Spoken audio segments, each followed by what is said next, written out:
Up front at 9:30 tonight, a possible terrorist living in Oklahoma City is now on the run. And while investigators hunt for him, police have been busy trying to stop the next big terrorist attack right here in the metro. Fox 25's Nick Winkler investigates terrorism in Oklahoma. Nick. Investigators believe terrorists are living in Oklahoma City and using our highways to plan and pay for their next deadly attack. To stop an attack, our police are being retrained, but terrorists are retooling as well. It was from this Oklahoma City living room federal agents eavesdropped on a possible terrorist. You believe your neighbor was plotting a terrorist attack? I really do. Afterward, this man says his Middle Eastern neighbor left home in a hurry. Shoes, mail, even children's toys, all left behind. Grass in the backyard has not been mowed in some time. Weeds are overgrown, and back here underneath this slab of concrete and all these rocks, it appears something has been buried in the backyard. Afterward, our source says his phone started ringing. He says investigators wanted to know where his neighbor had gone. I said, great. I've got terrorists living across the street. The FBI will not tell us how many people in Oklahoma City are being investigated for terrorism, but we know it's happening. It's eye-opening, it's frightening. Oklahoma County District Attorney David Prater says this summer police stopped a car here on its way from Phoenix to New York City. It ended up being 2 females in the front seat and a baby in a car seat in the back.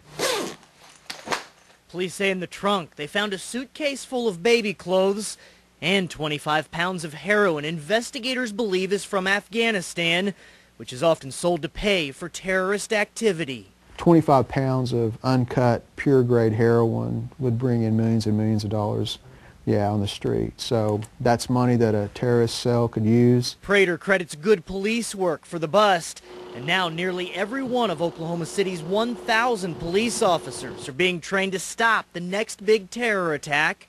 If you talk to chiefs, what keeps them up at night is suicide bombers.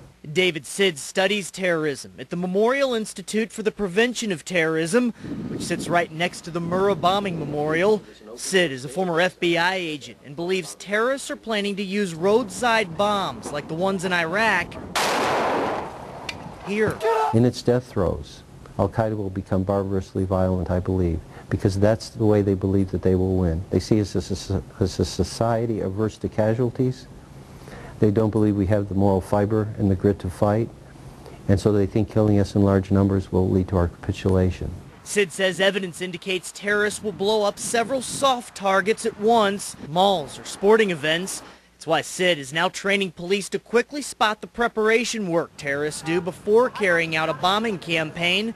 But now there's a new problem. Nowadays we have Islamophobia. Saad Mohammed at the Islamic Society of Oklahoma City says when some see an Arab, they immediately think terrorist, like schools. But investigators warn the face of terror is constantly changing. We know that they are recruiting non-Arabic individuals to their cause.